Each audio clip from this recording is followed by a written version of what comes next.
ओम नमः शिवाय। प्रिय भक्तगण, आज हम आपको एक कथा का श्रवण करा रहे हैं जिसे सुनने मात्र से आपके जीवन में सुख, शांति और धन की वर्षा होगी। तो चलिए कथा को प्रारंभ करते हैं। श्रोताओं, एक बार देवर्षि नारद के मन में यह अभिमान पैदा हो गया कि वे ही भगवान विष्णु के सबसे बड़े भक्त हैं।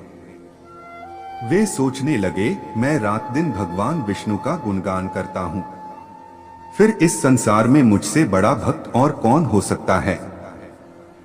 किंतु पता नहीं श्रीहरि मुझे ऐसा समझते हैं या नहीं। यह विचार कर नारद भगवान विष्णु के पास क्षीर सागर में पहुंचे और उन्हें प्रणाम किया। विष्णु जी बोले, आओ नारद, कहो कैसे आना हुआ। नारद बोले, भगवान, मैं आपसे एक बात पूछने आया हूँ। भगवान विष्णु बोले, मैं तुम्हारे मन की बात जानता हूँ नारद, फिर भी तुम्हारे मुंह से सुनना चाहता हूँ। नारद ने कहा, हे देव, मैं जीवन भर आपका गुणगान करता रहा हूँ। पल पल हर क्षण मुझे बस आपका ही ध्यान रहता है। आप मुझे यह बताइए कि क्या मुझसे भी बड़ा आपका कोई अन्य भक्त है संसार में। भगवान विष्णु समझ तो पहले ही गए थे कि नारद को अपनी भक्ति पर अभिमान पैदा हो गया है, किंतु अपने मन की बात छुपाकर वे बोले, नारद, इस प्रश्न के लिए तो तुम्हें मेरे साथ मृत्यु लोक चलना पड़ेगा। नारद बोले, ठीक है भगवान, मैं मृत्यु लोक चलने के लिए तैयार हूँ। भगवान विष्णु नारद को लेकर मृत्यु लोक चल पड़े। धरती पर पहुंचकर दोनों ने किसान का भेष धारण किया और एक गांव के किनारे बनी एक झोपड़ी की ओर चल पड़े। विष्णु बोले, नारद, मेरा एक बहुत बड़ा भक्त यहाँ इस कुटिया में रहता है। आश्चर्य है, क्या मुझसे बढ़कर भी किसी की भक्ति हो सकती है।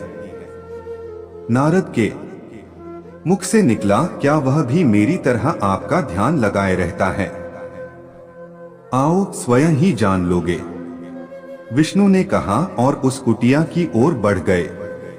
किसान उस समय कुटिया के बाहर अपनी गाय को बांध रहा था। उसके मुख से हरि हरि गोविंद का स्वर निकल रहा था।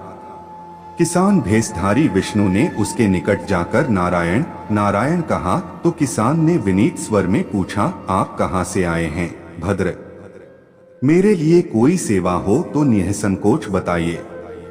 किसान वेशधारी भगवान विष्णु ने कहा, हम नगर जा रहे हैं पर अंधेरा घिरने लगा है। वन में जंगली पशुओं का डर है, इसलिए रात भर आश्रय चाहते हैं। किसान ने प्रसन्न भाव से कहा, मेरी कुटिया में आपका स्वागत है भद्र, और जो रखा सूखा घर में है आपके लिए हाजिर है। भगवान ने मुझे आप लोगों की सेवा करने का अवसर दिया है, बड़ी कृपा हुई उनकी। बाहर दालान ने एक खटिया पर दोनों को बिठाकर किसान अंदर गया और अपनी पत्नी से कहा, देवी, दो अतिथि आए हैं। किसान की पत्नी उस समय अपने बच्चों को भोजन परोस रही थी। धीरे से आटे का बर्तन दिखती हुई बोली, घर में इतना सा ही आटा है और ये बच्चे और भोजन मांग रहे हैं। किसान बोला, कोई बात नहीं, हम अतिथियों भरपेट भोजन कराएंगे। तुम बच्चों को आज कांजी बनाकर पिला देना। नारद और भगवान विष्णु ने उन दोनों का सारा वार्तालाप सुना, फिर भी परीक्षा के लिए भोजन की थाली पर बैठ गए। जब दोनों भरपेट भोजन कर चुके तो नारद सोचने लगे, यह सीधा साधा गृहस्थ भगवान का सबसे बड़ा भक्त कैसे हो सकता है। उधर श्रीहरि ने किसान से और भोजन लाने की फरमाइश कर दी। बोले, मेरा पेट अभी नहीं भरा, क्या और भोजन मिलेगा। किसान रसोई घर में गया और जाकर पत्नी से पूछा, कुछ और भोजन बचा है क्या। पत्नी बोली, बच्चों के लिए कांजी बनाई है, बस वही शेष है। विष्णु और नारद वह भी पी गए। किसान और उसके परिवार को भूखे ही सोना पड़ा। भूखे बच्चे माँ का आंचल थाम कह उठे, माँ नींद नहीं आ रही है, मुझे बड़े जोर सबकी भूख लगी है, पिताजी ने उन अतिथियों को कांजी भी क्यों पिला दी? किसान ने बच्चे के सर पर हाथ फेरते हुए कहा, अतिथि को भोजन कराना स्वयं विष्णु भगवान को भोग लगाने के समान है बेटा। बाहर दालान में दोनों अतिथि अलग अलग बिस्तरों पर लेटे हुए थे। भगवान विष्णु ने कहा, तुमने सुना नारद, किसान और उसके परिवार को भोजन नहीं मिला, फिर भी वह मेरे गुण गा रहे हैं। यह तो कुछ भी नहीं है। मैंने तो कई कई दिनों तक भूखे रहकर आपका स्मरण किया है।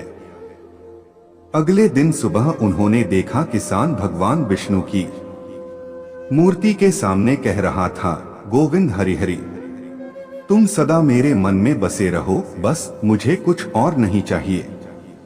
फिर दोनों अतिथियों से बोला, हरि की बड़ी कृपा है, वही जग का रखवाला है, प्रभु की दया से रात को कोई कष्ट तो नहीं हुआ।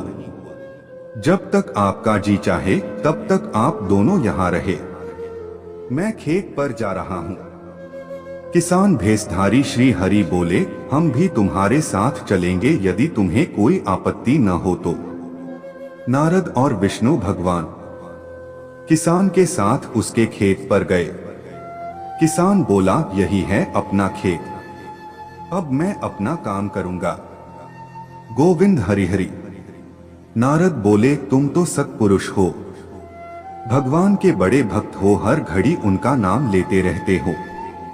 किसान बोला, अरे कहाँ, काम से जब भी थोड़ा बहुत समय मिलता है तभी उनका नाम लेता हूँ। नारद ने पूछा, कब कब मिलता है समय? किसान बोला, सुबह उठता हूँ तब, रात को सोता हूँ तब, और दिन में जब भी काम से समय मिल जाए। ओह समझा, नारद के मुख से निकला। दोनों जब किसान से विदा लेकर चले तो नारद ने व्यंग्यात्मक स्वर में कहा, आपने सुना भगवान, वह सुबह शाम 2 बार ही आपका स्मरण करता है, जबकि मैं हर समय ध्यान करता हूँ। फिर भी आप उसे महान भक्त बताते हैं। नारद की बात सुनकर श्रीहरि चुप रहे, किंतु मन ही मन उन्होंने कहा, कारण भी जान जाओगे नारद। विष्णु ने एक कलश को तेल से लबालब भरकर नारद को दे दिया और बोले, नारद इसे अपने सिर पर रखकर बिना हाथ लगाए सामने वाली पहाड़ी तक ले चलो।